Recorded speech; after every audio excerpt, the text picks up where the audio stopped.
My name is Niels Harrit. I have a master and a PhD in chemistry, and I'm associate professor at the University of Copenhagen, and I have been so for almost 40 years. And I'm 65. I have published close to 60 peer-reviewed papers in the best journals, and currently I'm involved with research X-ray time resolved spectroscopy on time scales of 1/millionth of a second. This is very fast. About 3.5 years ago, I saw accidentally Building 7 going down on a DVD, which was a recording from Stephen E. Jones' lecture he gave on Brigham Young University. And that caught my attention immediately because, for one thing, I have never heard about this building before, and second, I couldn't understand what was going on because apparently it collapsed with no reason at all. So that, as a scientist, I'm trained to trying to understand what's going on around me, and I couldn't understand. And from that day, I have not had any free time because later on I started looking into it. I started working on the local scene in Copenhagen, Denmark, and I got involved with a team of scientists, which also counts Stephen E. Jones, Kevin Ryan, etc. A total of 9 people, and in a kind of research investigating the dust from the collapse on south of Manhattan.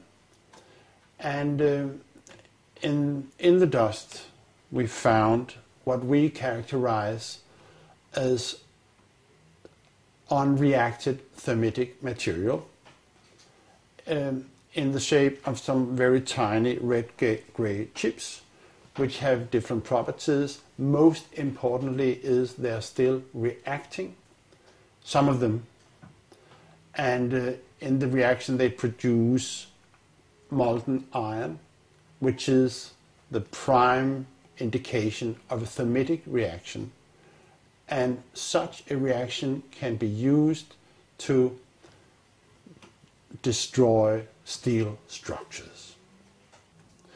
Now, thermite is, in the old-fashioned thermite, is a mixture of pulverized aluminum and pulverized rust.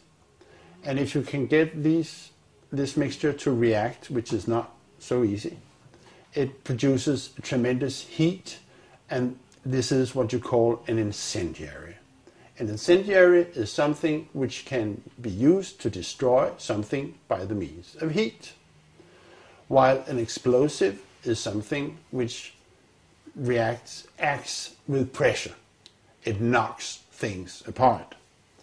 Now, the old-fashioned incendiary is not an explosive, but it is still used for military purposes for melting iron structures.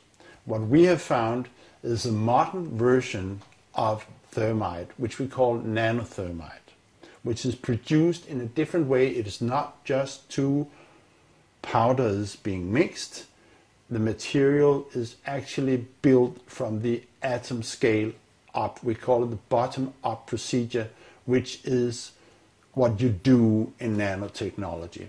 This has 2 consequences for the nanothermite, which distinguishes it from the classical thermite. First, the ingredients are much smaller, which means they are reacting faster and they are more easily ignited. 2, due to the process of producing nanothermite, you have the option of putting in other stuff, other chemicals, which converts the thermite reaction into an explosive reaction. We do not know which role is played by the red-gray chips that we found in the dust. But we know, and this was already totally clear before we started investigating the dust, that both explosives and incendiaries were used in the controlled demolition of World Trade Center.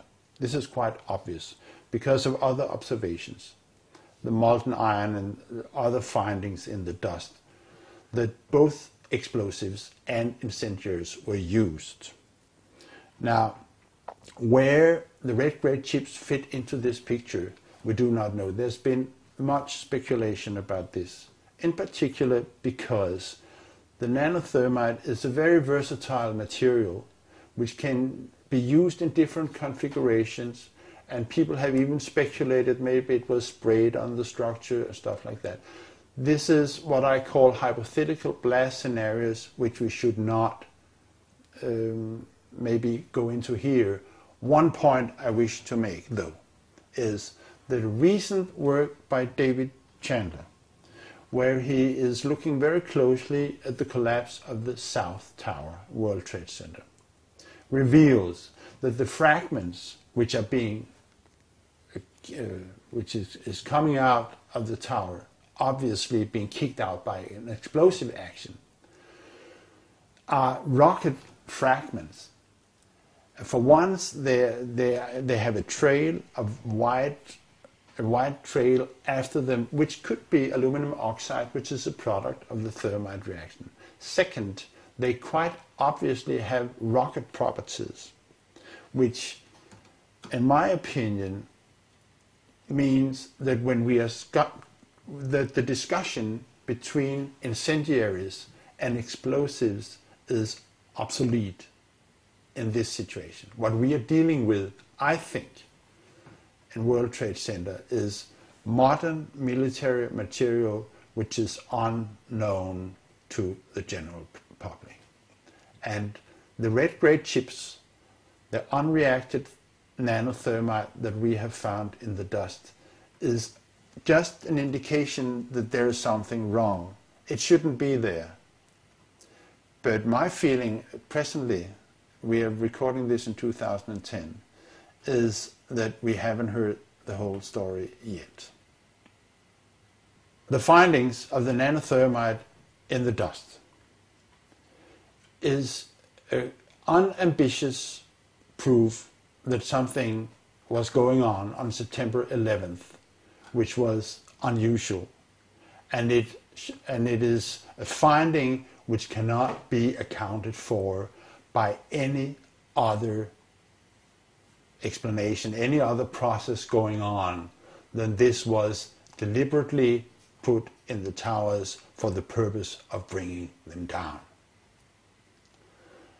As a consequence, we are demanding, and I as a scientist, that a new investigation, when it comes, and it will come, should also encompass in looking for remaining explosives and thermitic material in the dust by the National Institute of Standards and Technology.